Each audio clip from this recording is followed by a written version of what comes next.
اس کا مطلب یہ ہے کہ قیامت کے دن اللہ تعالیٰ ہم سے پوچھے گا کہ تم نے نبی کی اہل بیت کے ساتھ وفاداری کی ہے کہ غداری کی ہے.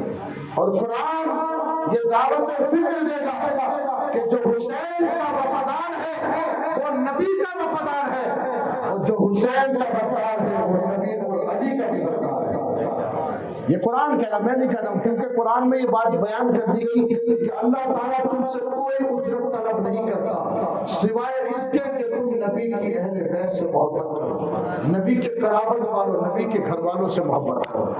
حضور پاک صلی اللہ علیہ وسلم کے پیارے نواسے حسین نے کربلا کے میدان میں یہی کہا تھا یزیدیوں سے کہ سنو، میں علی کا بیٹا اور تمہارے پیارے نبی کا نواسا ہوں جس کا تم کلمہ پڑھتے ہو، مجھ سے جنگ مت کرو. حسین نے یہ سمجھایا. کیوں سمجھایا؟ کیونکہ حسین دین ہے. اگر حسین کے ساتھ غداری تو سمجھو دین ختم. حسین اس لیے سمجھا رہے. آپ نے دیکھو نماز میں آپ نے غلطی کی تو سجدہ سہو کرو، نماز ہو گئی. نماز میں کوئی غلطی ایسی ہو گئی کہ جو نہیں ہونی چاہیے تھی، پھر آپ دوبارہ نماز پڑھ لیں گے، نماز دوبارہ سے ہو جائے گی. سمجھ رہے ہیں؟ وضو میں آپ نے غلطی کی، دین کے کسی بھی کام میں آپ نے غلطی کی تو اس کو سدھارا جا سکتا ہے، اس کو واپس ادا کیا جا سکتا ہے. لیکن حسین دین کی وہ شان، دین کی وہ پہچان ہے. اگر ذرہ برابر بھی حسین سے غداری یا حسین سے نفرت کی نہیں، بلکہ جس نے حسین کی محبت کو ٹھکرایا گویا وہ اس نے اللہ کے حکم کو ٹھکرایا، اور جس نے حسین کی محبت کو، حسین کی یاد کو دل میں بسایا، اس نے جو ہے اللہ کے ذکر کو، اللہ کی یاد کو اپنے دل میں بسایا. تعزیہ شریف کی زیارت کرو، روزانہ زیارت کرو. اور علماء تو یہ کہتے ہیں، آج لوگ کہتے ہیں نا کہ بریلی والے تعزیوں کو منع کرتے ہیں. میں ایک تقریر سننا تھا، ایک مولانا یہ کہہ رہے تھے کہ بریلی والے تعزیوں کو منع کرتے ہیں. اعلیٰ حضرت نے کہا حسین کے فتاوی رضویہ کو میں بتا رہا ہوں، فتاوی رضویہ اعلیٰ حضرت کی بڑی کتاب ہے، اس میں اعلیٰ حضرت فرماتے ہیں امام حسین کے روزے کا نقشہ بناؤ. کہیے سبحان اللہ.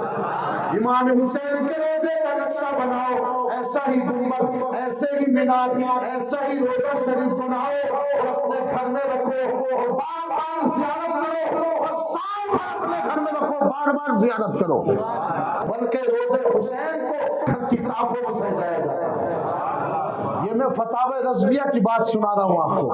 اعلیٰ حضرت نے کہا کہ حسین کے روزے کا نقشہ بناؤ، اس کی زیارت کرو تاکہ تمہارے دل حسین کی یاد سے غافل نہ ہو جائے. اس لیے جس کی نگاہوں کے سامنے حسین کا روزہ آئے گا تو وہ یہ سمجھے گا کہ حسین پاک کا یہ وہی پیارا روزہ ہے جس حسین کے صدقے مجھے قرآن اور ایمان ملا ہے.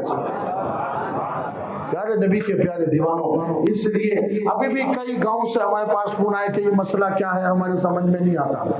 میں نے دنیا کی جہالت میں جاؤ گے تو ہماری سمجھ میں کیا آئے گا. قرآن اور نبی کی سنت کی بہاروں میں آؤ تو تمہیں سمجھ میں آئے گا کہ یاد حسین کیا ہے. یاد حسین کو شہید کر دیا جائے گا تو حضور حسین کی یاد میں رو رہے ہیں، جبکہ ابھی شہادت نہیں ہوئی ہے، صرف شہادت کی خبر ملی ہے. یہ سمجھنا. اب میں یہ حدیث سنا رہا ہوں آپ کو، حدیث کوئی کتاب کی کہانی نہیں بتا رہا ہوں. اپنے یقین کو زندہ کرو. حسین کے نام پہ گناہ اور حرام اور خرافات مت کرو، اس لیے کہ یاد حسین میں رونا یہ تو نبی کی سنت ہے، اور یاد حسین کر کے اپنے دل کو سکون پہنچانا، ٹھنڈا کرنا یہ تو نبی کی سنت ہے. حضور کی آنکھوں سے آنسو جاری ہوئے. اللہ اکبر. حضور فرماتے کہ میرے بیٹے کو عنقریب شہید کر دیا جائے گا. اللہ اکبر. میرے پیارے نبی کے پیارے دیوانوں، اگر حسین کا ذکر کر کے ہم یہاں پر بیٹھے ہیں، نعرہ لگا رہے، ان کی نعت اور منقبت سن رہے، اپنے گھر میں قرآن کی تلاوت کر رہے، لنگر اور سبیل کرا رہے، یہ تمام نیک کام، اچھے کام کر رہے. اور جو بہت اچھا ہے، اپنے گاؤں میں بہت ساری لیڈیز ہیں یاسین شریف، درود شریف، کلمہ شریف پڑھ کے 20-20 ہزار جو ہے فاتحہ اور دعائیں کر رہے ہیں. یہی تو یاد حسین ہے. حسین یاد حسین کا مطلب یہی ہے کہ جو حسین نے دیا، یعنی نماز حسین نے دی تو نماز ادا کرتے رہو، قرآن حسین نے دیا تو قرآن کی تلاوت کرتے رہو. حسین نے اسلام کا جھنڈا تمہیں دیا تو ہر حال میں اسلام کے جھنڈے کو اپنے ہاتھوں باتوں سے مضبوطی کے ساتھ کھڑے رہو. امام حسین کی محبت میں صحیح طریقے سے عمل کرنے کی اور زندگی گزارنے کی توفیق عطا فرمائے. تذکرہ کرنے والے آج کے اس بیان میں حضرت امام حسن جو ہمارے پیارے حسین کے بڑے بھائی ہیں، ان کے بیٹے حضرت قاسم کی شہادت آج میں آپ کے سامنے پیش کرتا ہوں. پیارے دیوانوں، حسینی کسے کہتے ہیں؟ آؤ حسینی ایسے ہوتے ہیں. حضرت عقیل کے 3 بیٹے، تو حضرت علی کی ایک اور بیوی تھی ام البنین، ان کے 3 لڑکے تھے اور وہ بھی حسین کے ساتھ جو ہے میدان میں تشریف لائے تھے جنگ لڑنے کے لیے.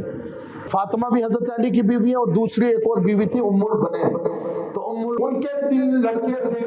یزیدیوں میں سے ابن زیاد کا اور ابن سعد کا جو ساتھی تھا سمر دل جوشن، حضرت علی کی یہ بیوی اس کی بہن لگتی تھی، رشتے میں اس کی بہن لگتی تھی.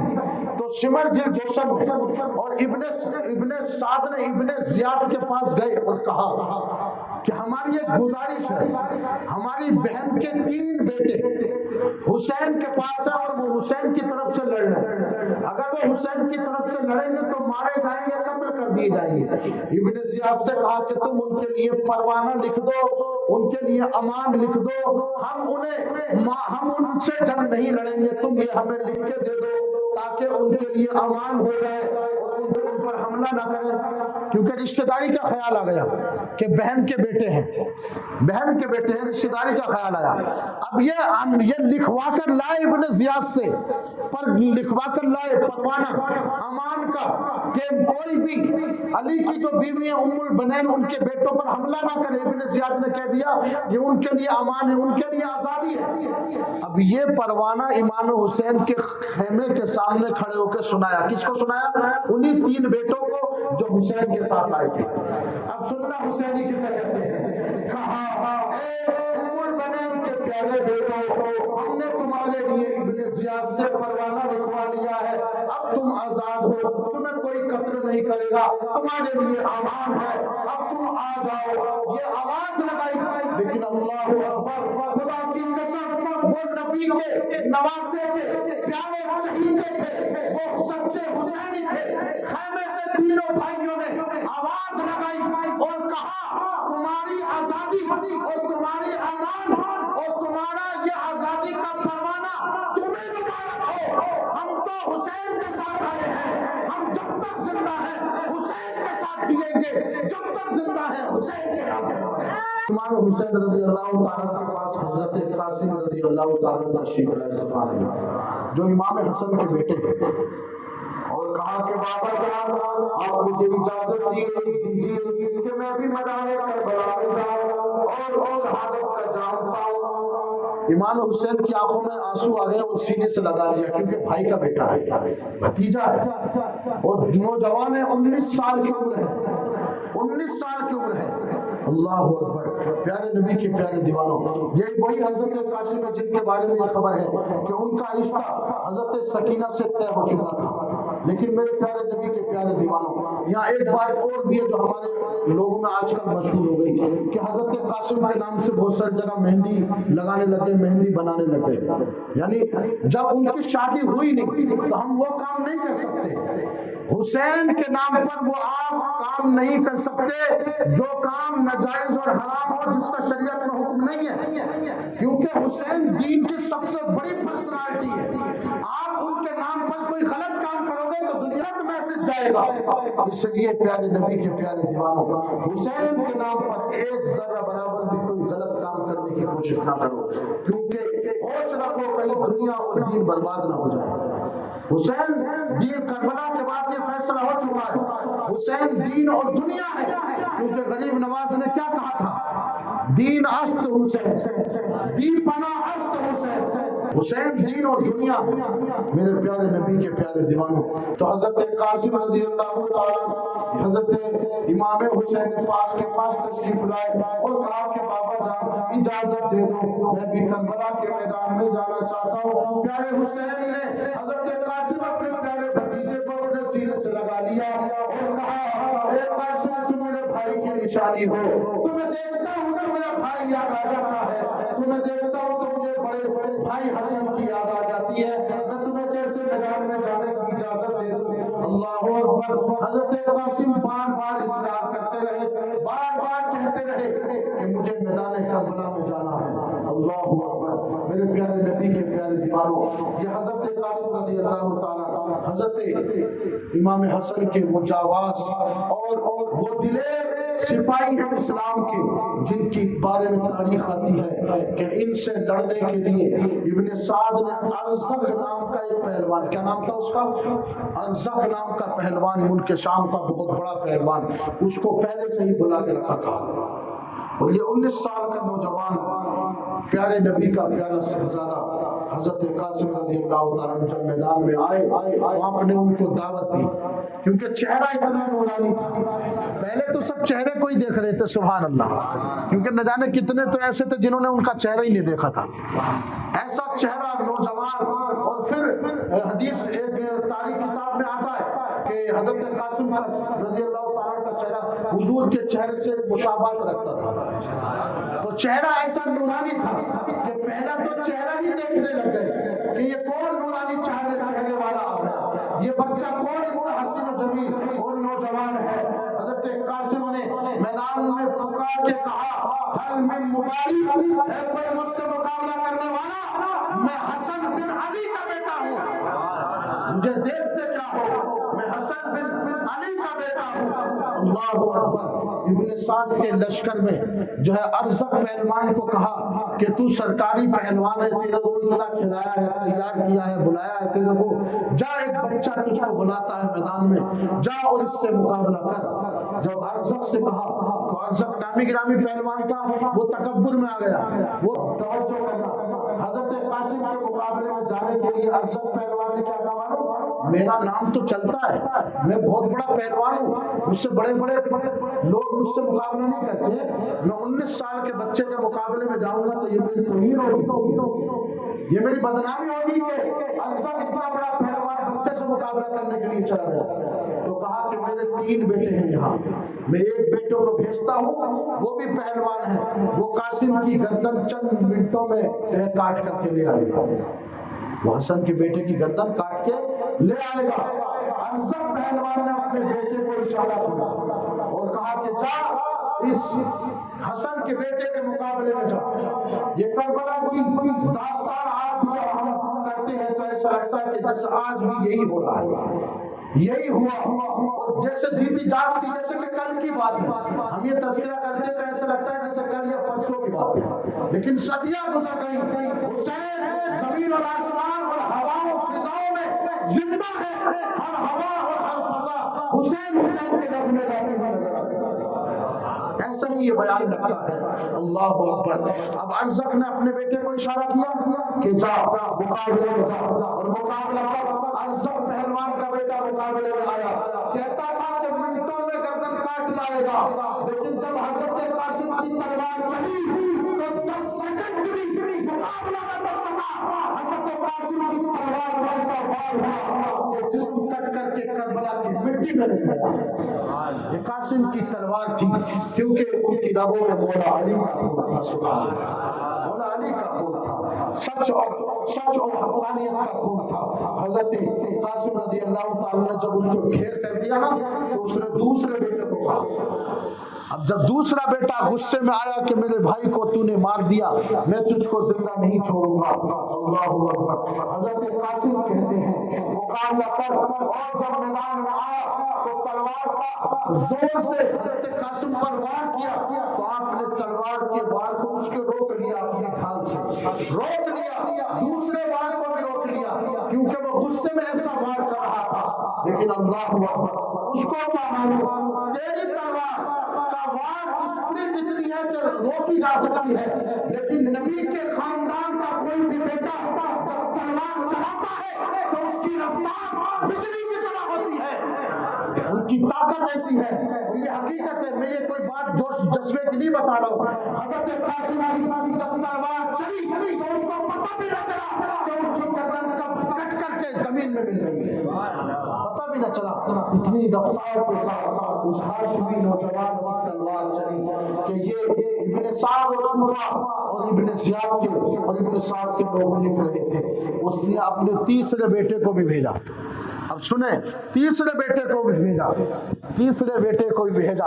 اور یہ تو حقیقت ہے، علماء فرماتے ہیں یہ تو اللہ نے ان کی شہادتیں قبول کر لی تھی، لیکن اب یہ تو اللہ نے ان کی شہادتیں قبول کر لی تھی پہلے ہی اللہ تعالیٰ نے، کیونکہ دین کے نام پہ جو کرنے والے تھے، جو نیت تھی، جو ارادہ تھا، وہ اللہ نے دین کے لیے منظور فرما دیا۔ نہیں تو ایک بھی یزیدی، ایک بھی لشکری اس میدان سے زندہ بچ کر کے نہیں جاتا، کوئی بھی نہیں جاتا۔ لیکن امام حسن اور حسین کے ساتھ دھوکہ کیا گیا، غداری کی گئی۔ یہ اصول والے تھے، یہ سچے تھے، بات اور پکی زبان والے تھے، ان کو دھوکے سے بلایا گیا، دھوکہ دیا گیا، بھوکا رکھا گیا، پیاسا رکھا گیا، ظلم کی انتہا کر دی۔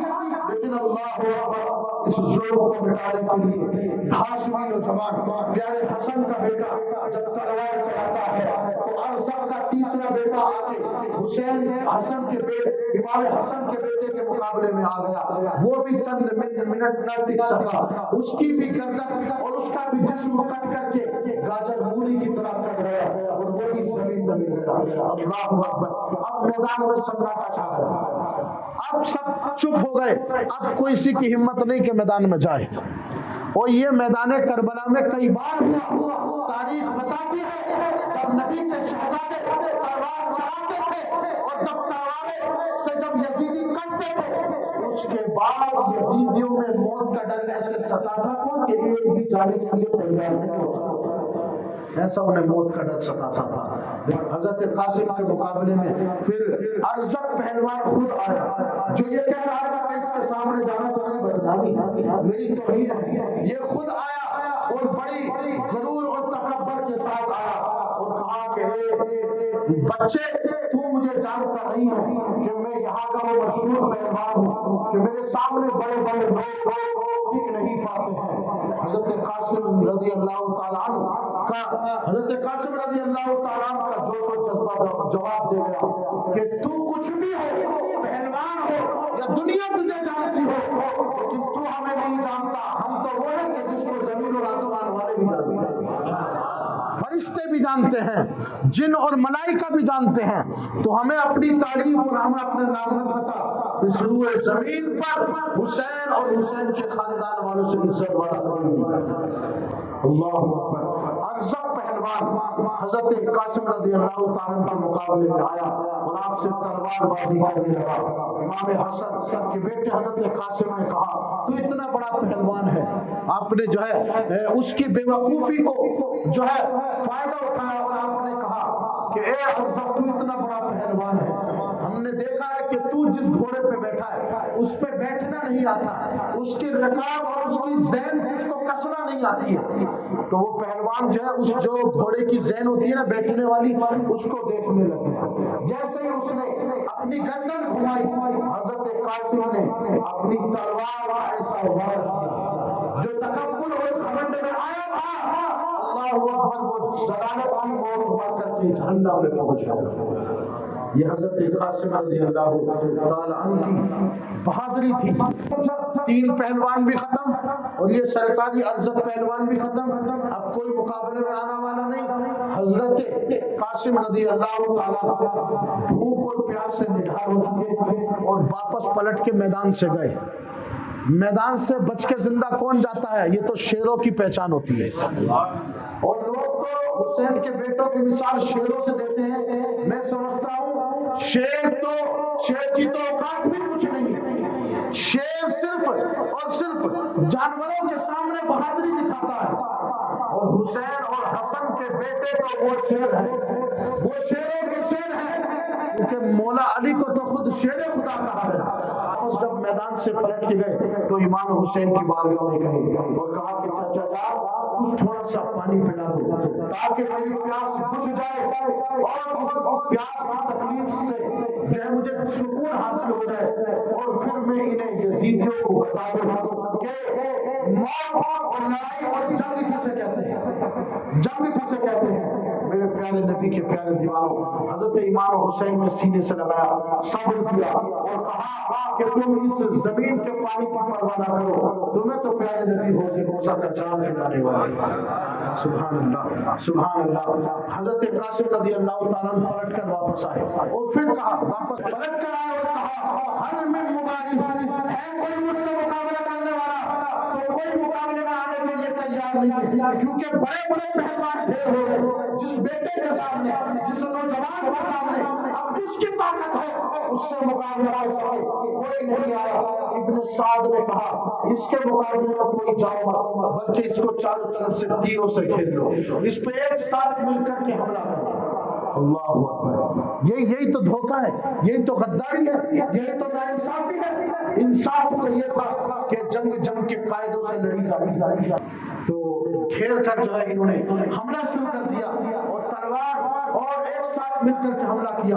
اللہ اکبر۔ جب حملہ کیا تو آپ بھی ان کے اوپر شیر بن کر کے ٹوٹ پڑے۔ سبحان اللہ۔ پیٹھ دکھا کے نہیں بھاگے کہ لوگ میرے اوپر حملہ کر رہے ہیں تو لاؤ میں واپس پلٹ جاؤں۔ اللہ اکبر۔ پلٹے نہیں بلکہ سب کے اوپر ٹوٹ پڑے اور ایسی تلوار چلائی جدھر آپ کی تلوار چلتی تھی ایک نہیں کئی کے سر کٹ کر کے گاجر وہی کی طرح زمین پہ گرتے ہوئے نظر آتے ہیں۔ اللہ آپ تلوار چلاتے رہے اور پیچھے سے بھی وار کیا، سامنے سے اور سائیڈ سے بھی وار کیا کہ آپ کے جسم پر تلواروں کی جو نوکیں ہوتی ہیں نا نیزے، اس سے آپ کا جسم جو ہے گھائل ہو گیا، آپ تکلیف میں ہو گئے اور تکلیف میں اتنے ہوئے کہ آپ گھوڑے سے نیچے گرے اور پیارے امام حسین کو پکارا اور چچا جان میری خبر لی تھی۔ ان یزیدیوں میں سے ایک نے آپ کے سر پر وار کیا اور آپ کو شہید کر دیا۔